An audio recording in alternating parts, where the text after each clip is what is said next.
इस news channel पर जो भी वक्ता ने कहा वो उसकी अपनी राय है, जिसकी पुष्टि नेशन न्यूज इंडिया नहीं करता। कि आपने हमारे संक्षिप्त निमंत्रण को स्वीकार किया है। बहुत अल्प अवधि में हमें आपको सूचना देनी पड़ी, इसलिए दिल की गहराई से हम आपके आभारी हैं कि आपने हमारे आमंत्रण को स्वीकार किया। आप सभी लोगों को मालूम है कि पिछले एक महीने में प्रतापगढ़, मुरादाबाद समेत 3 जगहों पर बाज़ाब्ता मौलानाओं का कत्ल किया गया, उनकी हत्या की गई, मस्जिद के इमाम की हत्या की गई। और 2 दिनों पूर्व अलीगढ़ में एक पसमानदा समाज के मुस्लिम युवक जो रोटी बनाने का काम करते थे, शाम को रोटी बनाकर, यानी कि रात को जब रोटी बना लिया, तंदूर पर रोटी बनाने वाले मजदूर की हालत जब वो काम से बाहर निकलता है तो कैसी होती है, इसको हर व्यक्ति जो काम करता है वो समझ सकता है। वो होटल से निकलता है, 1 किलोमीटर के दायरे में उसका घर है, बीच में वो थकता है, कहीं पर बैठ जाता है। कुछ उपद्रवी लड़के आते हैं, उनसे पूछते हैं यहाँ क्यों बैठा, वो कहता मैं थक गया हूँ। तेरा नाम क्या है? वो नाम बताता है औरंगजेब। बस इतना बताना कि वहाँ पर 20 लड़के उस गरीब मजदूर पसमानदा मुसलमान पर टूट पड़ते हैं और इतनी पिटाई करते हैं कि उसकी हत्या करते हैं।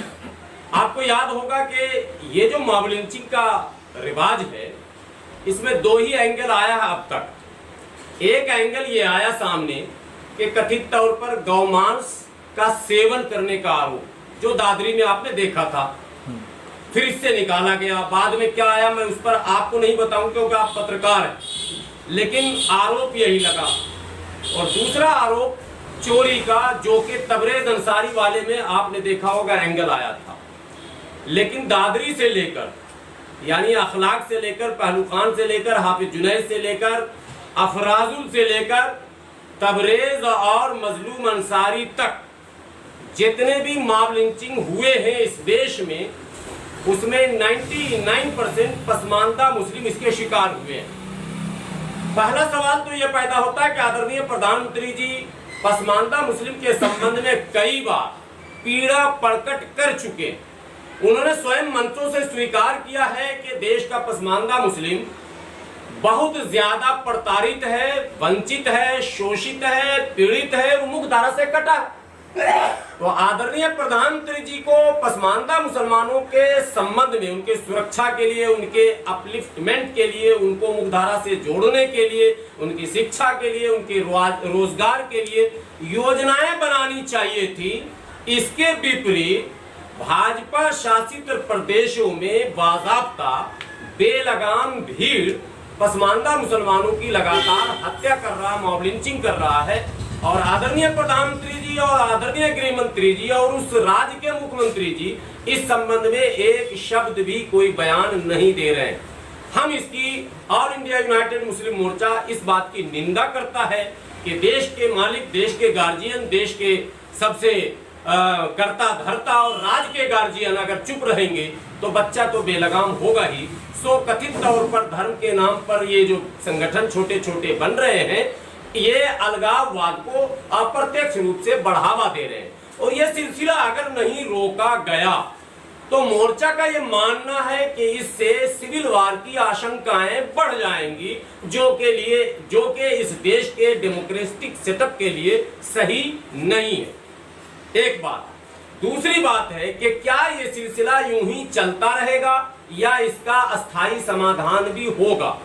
लगातार पिछले कई वर्षों से जंतर मंतर और कई जगहों पर धरना के माध्यम से और प्रधानमंत्री जी को ज्ञापन देकर, प्रधानमंत्री जी और माननीय गृह मंत्री जी को कई ज्ञापन सौंपकर ऑल इंडिया यूनाइटेड मुस्लिम मोर्चा ने इस बात की मांग की है कि जिस तरह से कांग्रेस शासित राज्य में स्वर्गीय प्रधानमंत्री राजीव गांधी जी ने 1989 में दलितों और आदिवासियों के सामाजिक सुरक्षा के लिए एक एक्ट बनाया था, जिसे आप प्रिवेंशन ऑफ एट्रोसिटी एक्ट के नाम से जानते हैं, अर्थात अत्याचार निवारण अधिनियम 1989। उर्दू में इंसदादे तशद्दुद एक्ट उसे कहते हैं। उस एक्ट के बनने से दलितों और आदिवासियों पर जो हाथ चलाने का एक प्रचलन था, उस पर बहुत हद तक विराम लगा है। यह बिल्कुल कड़वा सच है। तो क्यों नहीं अत्याचार निवारण अधिनियम में ही पसमानदा मुसलमानों को भी शामिल कर लें, ताकि असुरक्षा का भाव जो है वो कम हो जाए। और ये जो हाथ उठाने का, ये जो भीड़ तंत्र के द्वारा किसी को भी मार देने का एक प्रचलन है इस देश में, इस पर भी लगाम लग सके। ये एक डिमांड आज फिर मैं दोहराता हूँ देश के आदरणीय प्रधानमंत्री नरेंद्र मोदी जी से, आदरणीय गृह मंत्री अमित शाह जी से। फिर ऑल इंडिया यूनाइटेड मुस्लिम मोर्चा ये मांग करती है कि यदि इस तरह के कृत्य पर अस्थायी विराम और लगाम लगाना चाहते हैं आप, तो आपको पसमानदा मुसलमानों को अनुसूचित जाति जनजाति अधिनियम 1989 यानी अत्याचार निवारण अधिनियम 1989 यानी प्रिवेंशन ऑफ एट्रोसिटी एक्ट 1989 में इनको भी इंक्लूड कर लिया जाए। एक नंबर की बात। दूसरे नंबर की बात कि जब जब भीड़ तंत्र के द्वारा इस तरह की घटनाएं घटी हैं और कैमरे में फ्रेम में जितने लोग आते हैं उसमें से सिर्फ 2 या 3 के नाम एफआईआर होता है। अलीगढ़ के औरंगजेब मामले में भी नामजद सिर्फ 7 या 8 हैं और बाकी को अज्ञात बता दिया गया, जबकि 40 लोग लगभग थे जो प्रत्यक्षदर्शियों का बयान है। और कल यूनाइटेड मुस्लिम मोर्चा की टीम अलीगढ़ भी जाएगी और वहां के डीएम को ज्ञापन भी सौंपेगी और वहां के मुख्यमंत्री को डीएम साहब के माध्यम से ज्ञापन भी सौंपेगी। उसकी टीम भी बन गई है जो कल मौके वारदात पर हम लोग जाएंगे। लेकिन हमारा ये मानना है, ये मांग है सरकार से कि देश कानून से चलेगा, देश किसी व्यक्ति और संगठन से नहीं चलेगा। देश में पहले से कानून बना हुआ है। 26 जनवरी 1950 से संविधान का राज है, अर्थात संविधान में जो प्रावधान है उसके अनुसार ही कार्रवाई होनी चाहिए। सरकार यदि किसी और मंशा से कुछ और सोचकर भेदभावपूर्ण कार्रवाई किसी विशेष समुदाय पर करती है, तो इससे उस समुदाय का भरोसा सरकार से भी उठता है और कहीं न कहीं संविधान से भी उठता है, जो कि इस डेमोक्रेसी के लिए, इस लोकतंत्र के लिए सही नहीं है। मैं बार बार इस बात को दोहराता हूं, कैमरे पर दोहराता हूं। आदरणीय प्रधानमंत्री जी, मैं आप तक ये बात पहुंचाना चाहता हूं कि पिछले कई वर्षों से देश के अल्पसंख्यक, मैं चमचों की बात नहीं करता हूं, होंगे किसी पार्टी में कोई चमचे जो गलत रिकॉर्ड दे रहे होंगे, मैं धरातल पर काम करता हूं। मैं हेला चमेला हलालखोर नट नलबेगी मीरासी मिर्शिकार धोबी नाई क्या कहते हैं रंगरेज और इस तरह की जो बिरादरियां हैं जो बिल्कुल डिप्रेस कास्ट है, जो हाशिए पर खड़ी है, मैं उनके झुग्गियों में जाकर देखता हूँ, मैं उनके घरों में जाकर देखता हूँ, मैं उनके मोहल्लों में मीटिंग करता हूँ, मैं उनका social status, educational status note करता हूँ। मैं दावे के साथ कहता हूँ कि मुसलमानों की बड़ी संख्या को मौजूदा सरकार पर भरोसा कम होता जा रहा है और ये कहीं से भी अच्छी बात नहीं। भरोसा का होना जरूरी है, क्योंकि भरोसा अगर डगमगाता है तो इसका मतलब भविष्य डगमगाता है। भरोसा से भविष्य का सीधा संबंध होता है। और भारत अगर विश्व गुरु बनना चाहता है तो जहां आप 20 करोड़ यानी सेकंड लार्जेस्ट माइनॉरिटी में सबसे बड़ी माइनॉरिटी को अगर किसी सोची समझी साजिश के तहत डराकर धमकाकर हाशिए पर रखने की कोशिश करेंगे तो देश कभी विश्व गुरु नहीं बनेगा। इसलिए मेरी विनती है प्रधानमंत्री जी से कि इनको मुख्य धारा से जोड़ने के जितने भी उपाय हो वो किए जाएं। और वो जो फ्रेम में लोग आते हैं उपद्रवी, उनको किसी भी कीमत पर न बख्शा जाए और साथ ही संदेश दिया जाए। उत्तर प्रदेश के मुख्यमंत्री योगी आदित्यनाथ जी कहते हैं ठोक दो, बुलडोजर चला दो। कथित तौर पर गौमांस के अफवाह पर भी बुलडोजर चल रहा है। कथित तौर पर योगी जी की शान में किसी ने गुस्ताखी की, उस पर भी बुलडोजर चला है। तो क्या इन बेलगाम हत्यारों पर बुलडोजर नहीं चलेगा? और अगर नहीं चलेगा तो भारत का मुसलमान क्या समझेगा? सिंपल सा लॉजिक है। जो 2 क्लास 4 क्लास में पढ़ने वाला बच्चा है वो भी 2 और 2 4 बताता है, 2 और 2 5 और 6 नहीं होता। यदि एक समुदाय को बात बात पर आप बुलडोज करेंगे और दूसरे समुदाय के उपद्रव पर भी आप उसे छोड़ देंगे तो संदेश क्या जाएगा ये समझना आपके लिए जरूरी है, हमारे लिए नहीं।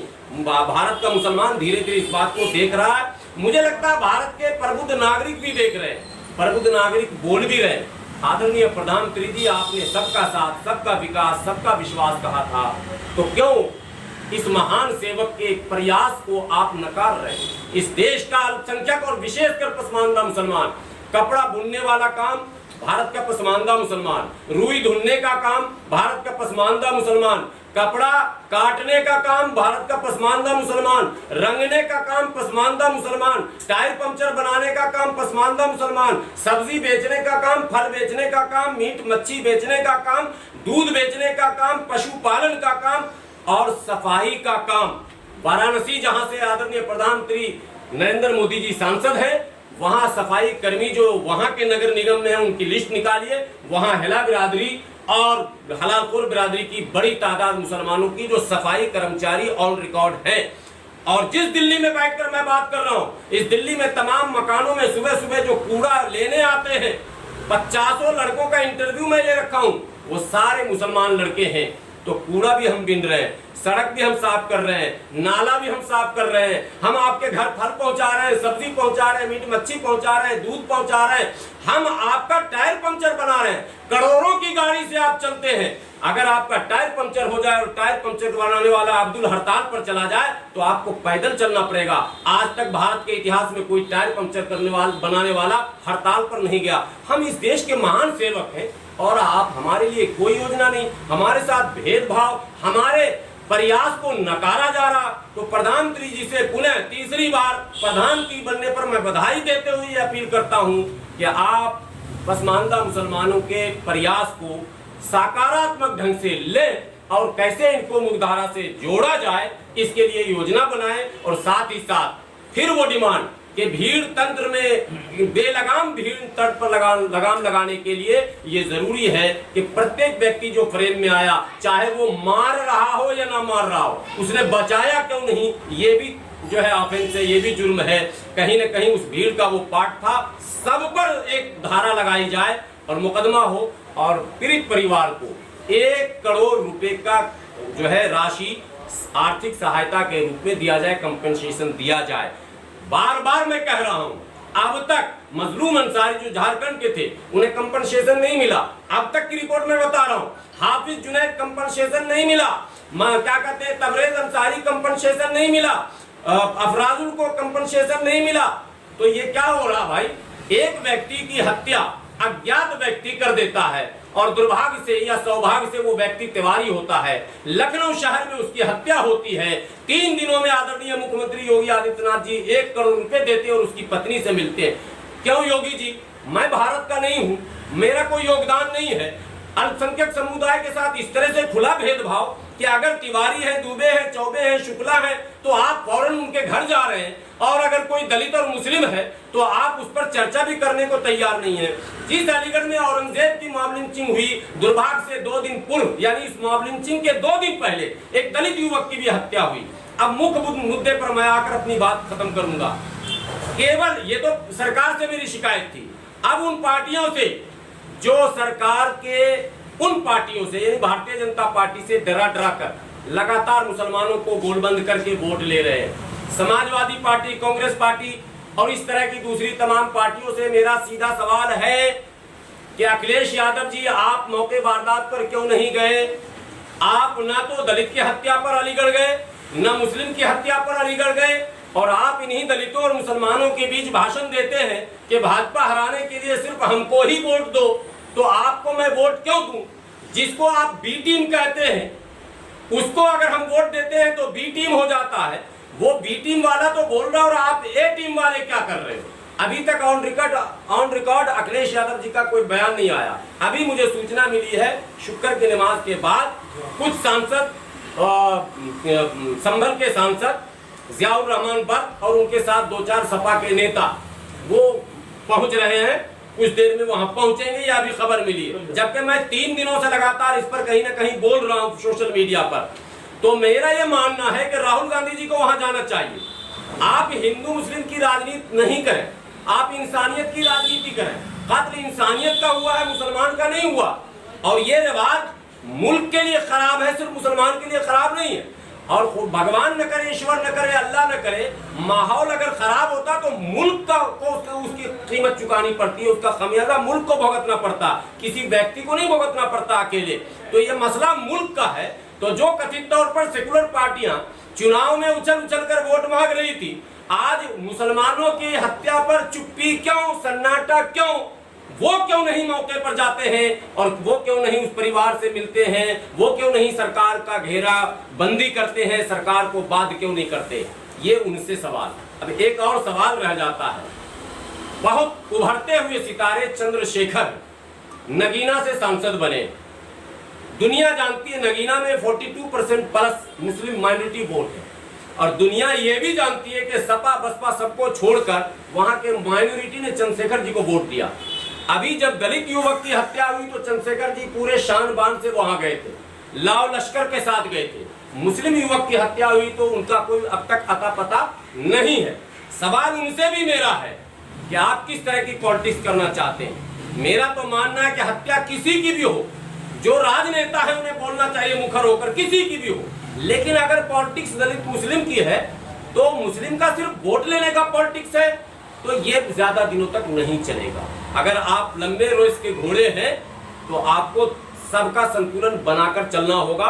मेरा सवाल चंद्रशेखर जी से भी है कि आपको अलीगढ़ जाना चाहिए, और जिस तरह से धरना प्रदर्शन आंदोलन आपने किया था वो आपको इसमें भी करना चाहिए। आखिरी सवाल भारत के कथित तौर पर मुस्लिम संगठनों से भी है।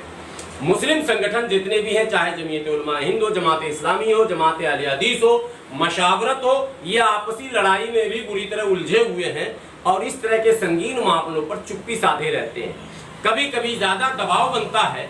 जब उत्तरकाशी वाले मामले में हमने हंगामा खड़ा किया था तब जमीयत उलमा हिंद ने 2 घंटे बाद प्रेस कॉन्फ्रेंस किया था। देखते रहिएगा, हो सकता है 1 घंटे बाद उनका ऐलान हो जाए प्रेस कॉन्फ्रेंस का।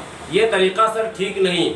चाहे आप जमीयत उलमा हिंद के हो, चाहे जमात इस्लामी हिंद को हो, चाहे जमीयत अहले हदीस के हो, या उलमा मशाइख बोर्ड के हो, चाहे रजा एकेडमी के हो, चाहे आप किसी भी तंजीम के हो, आपका नैतिक कर्तव्य मजहबी जिम्मेदारी है और इंसानी जिम्मेदारी की इस तरह के कत्ल पर आप बोलें, सरकार को घेरें, सरकार से इंसाफ की गुहार लगाएं और बर वक्त ये काम करें, किसी से कंपटीशन करके ये काम न करें।